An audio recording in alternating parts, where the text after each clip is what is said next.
Atenção! Começa agora uma teleaula de Física do ensino médio. Você vai assistir a teleaula de número 34. Bons estudos!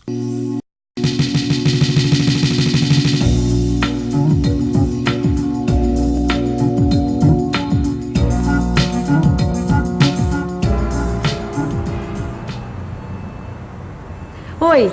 Você já teve nas teleaulas passadas de física muitas noções sobre ótica. Você conheceu as leis da refração e da reflexão e como elas são aplicadas aos espelhos e lentes.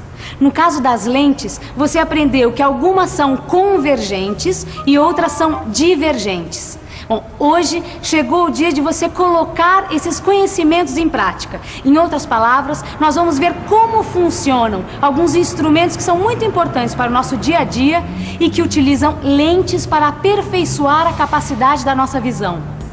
Na teleaula de hoje, você vai aprender como o olho humano recebe as imagens do mundo exterior e como os óculos podem corrigir alguns problemas comuns da visão. Vai conhecer também como funcionam instrumentos como lunetas, telescópios, microscópios, projetores e lupas. E agora, muita atenção, porque a nossa teleaula está apenas começando.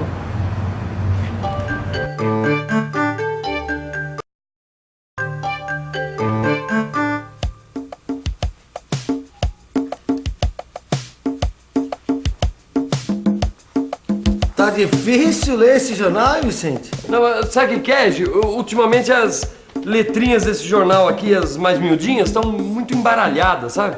Ah, meio embaralhadas. É. Eu tô achando que isso daí é vista cansada, Vicente. Não. Você tá precisando mesmo é no oculista, rapaz. Não precisa. Como não? Sabe meu primo Geraldo? Sei. Então ele é um ótimo oculista. Eu vou ligar pra ele. Não, ó, é só eu afastar um pouquinho mais o jornal e fica em foco. Fica bom. Afastar só um pouquinho. É. E você não tava completamente afastado ali. Olha lá, hein, rapaz. E os slides, hein? Tão Os slides, lindos, tão maravilhosos. Quer ver? Eu vou colocar aqui pra gente projetar. Ô, Gil, como é que é o nome daquele seu primo oculista mesmo? Geraldo. Quer que eu ligo pra ele? Geraldo, grande Geraldo. Olha, a gente quer saber o seguinte, há quanto tempo você usa óculos? Há quanto tempo? Ai, já uns 7 anos. Acho que tem uns 6 anos. Desde os 6 anos de idade. E que tipo de problema o senhor tem? Hipermetropia. Uma das aplicações mais úteis da ótica na nossa vida diária, sem dúvida nenhuma, são as lentes de óculos, que fazem um monte de gente enxergar coisas que em situações normais elas não enxergariam bem.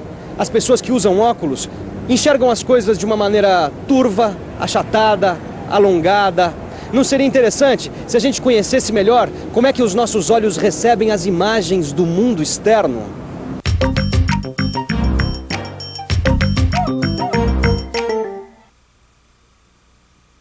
O olho humano pode ser comparado a um globo que tem, na sua frente, uma lente convergente. Esta lente tem o nome de cristalino e a sua função é formar lá no fundo do olho, na região que recebe o nome de retina, a imagem dos objetos que nós estamos vendo. É importante notar também que as imagens no cristalino formam-se de modo invertido, isto é, de cabeça para baixo. Mas as lentes mudam o olho das pessoas? Não, Rosinha, não é isso que acontece na verdade. É que para determinadas pessoas, a imagem não se forma exatamente sobre a retina como é certo. Ela se forma antes ou depois da retina. É como se o olho dessas pessoas fosse achatado ou alongado, é isso? Isso. O que o óculos faz é corrigir esse defeito. Mas o importante é saber que existem 2 problemas principais que prejudicam a visão perfeita de um objeto. É a miopia e a hipermetropia. Por exemplo, no caso de uma pessoa que tem miopia, a imagem se forma antes ou depois da retina? Olha só, Rosinha. No caso da miopia, a imagem é formada antes da retina. A lente é muito convergente e por isso a imagem se forma antes de atingir o fundo do olho. Para corrigir este defeito, é necessário diminuir um pouco essa convergência com o auxílio de uma lente divergente.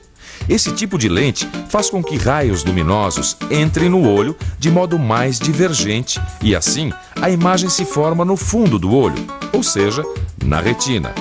No caso de uma hipermétrope, é justamente o contrário. A imagem é formada depois da retina. Nesse caso, a lente é pouco convergente e a imagem se forma além do fundo do olho, o que resulta numa visão não nítida. Aí, será necessário uma lente convergente para corrigir essa tendência.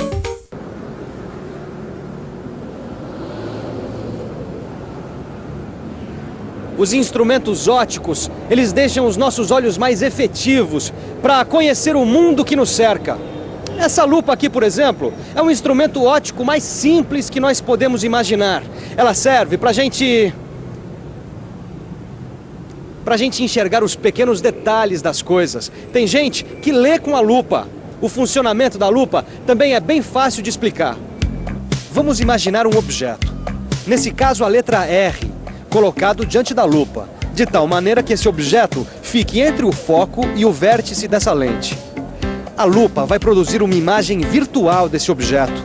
Para a construção dessa imagem, é utilizado um raio paralelo, que sai passando pelo foco, e um raio que passa pelo vértice da lente e sai sem desvio. A imagem deste objeto é maior do que o objeto, mas com a mesma orientação, e é uma imagem virtual porque se forma atrás da lente. Muitos outros instrumentos de ótica utilizam a lente convergente como princípio central do seu funcionamento.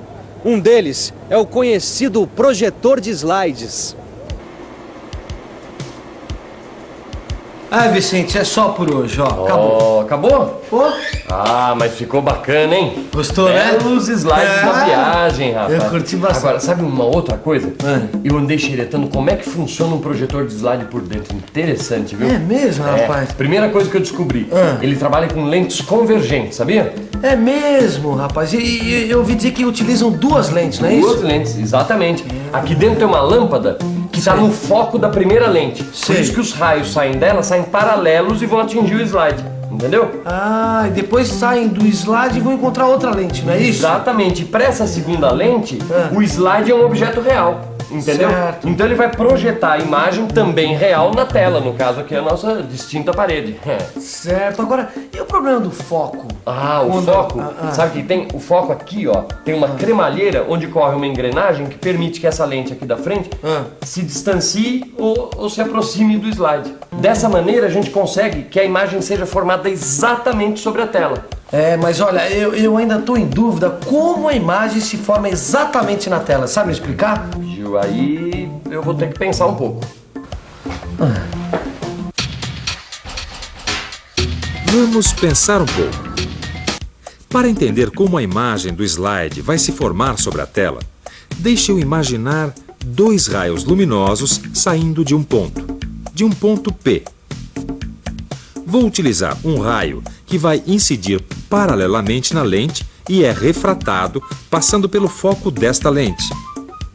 Por outro lado, um raio que incida passando pelo vértice da lente passa sem sofrer desvio. Esses dois raios vão se encontrar num ponto P' da tela. O que é importante notar é que tanto o ponto P como sua imagem P' são reais. E uma das principais características das imagens reais é que elas podem ser projetadas numa tela, por exemplo. Que engraçado, né, Vicente? A gente tem que colocar o slide de maneira invertida no projetor para que ele consiga projetar a imagem na posição correta, ou seja, exatamente na posição que a foto foi tirada. Exatamente, por causa do conjunto de lentes, né? Mas sabe o que eu estava pensando enquanto você estava falando? Esses instrumentos que a gente está vendo, quantos instrumentos desses usam lente, né? Esses aqui, por exemplo, projetor de slide, projetor de cinema, isso a gente já entendeu mais ou menos como é que eles funcionam. Claro. Mas e um microscópio? Funciona um microscópio? Microscópio, Vicente? Aí você me pegou, viu? Pois é, como é que será, hein? Este é o microscópio composto, né, Maristela? Exatamente. Sabe que este é um dos instrumentos que mais fez progredir as pesquisas no campo da biologia? Ah, deve ter sido mesmo, viu? E ó, isso é bom pra gente ver como as ciências dependem uma das outras.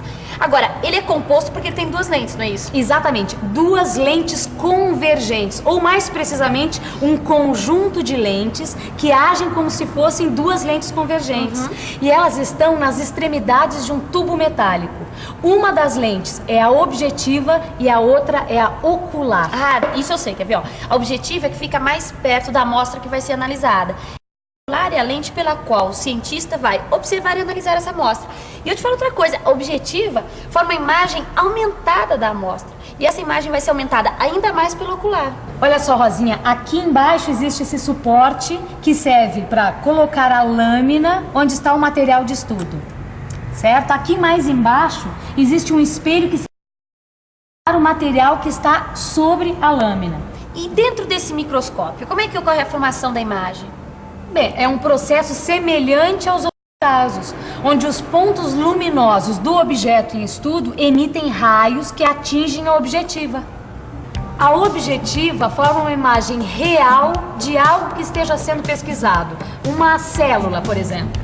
Em seguida, a segunda lente forma uma nova imagem da primeira imagem. E é esta imagem virtual final que o observador vê. Imagem que é muito maior do que a célula original que ele está observando.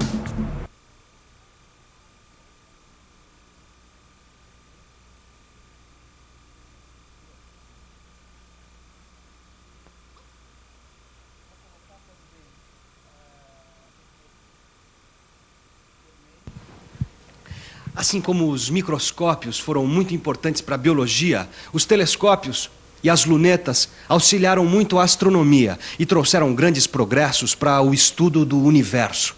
Bem, na verdade, uma luneta astronômica e um microscópio são muito semelhantes. Ambos possuem duas lentes convergentes. Cada uma dessas lentes fica numa extremidade de um ou dois tubos. Uma lente é objetiva e a outra lente é a ocular. A grande diferença entre esses dois instrumentos, como não poderia deixar de ser, está nas distâncias focais das objetivas. Neste tipo de luneta, a objetiva forma uma imagem real do astro que se está observando. Como esse astro está a uma distância muito grande, vai se formar praticamente no foco a imagem F1 da objetiva.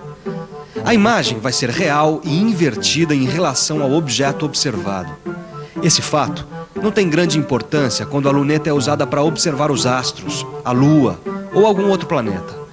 Nesta figura, foi utilizada uma árvore para mostrar a inversão e para comparar essa luneta com uma outra. É a luneta terrestre, que exteriormente não tem muita diferença da luneta astronômica, mas ao contrário desta, não inverte o sentido dos objetos observados. A diferença principal das duas está na ocular. Enquanto as lunetas astronômicas usam lentes convergentes, as terrestres usam lentes divergentes. Os raios luminosos vindos dos objetos formam, por assim dizer, uma imagem real perto do foco da objetiva. Mas, na verdade, esta imagem não pode ser formada, pois antes disso, os raios vão encontrar a ocular. Entretanto, é justamente essa imagem que vai servir de objeto virtual para a ocular. A ocular forma, então, a imagem final, que vai ter a mesma orientação que o objeto que ela está observando.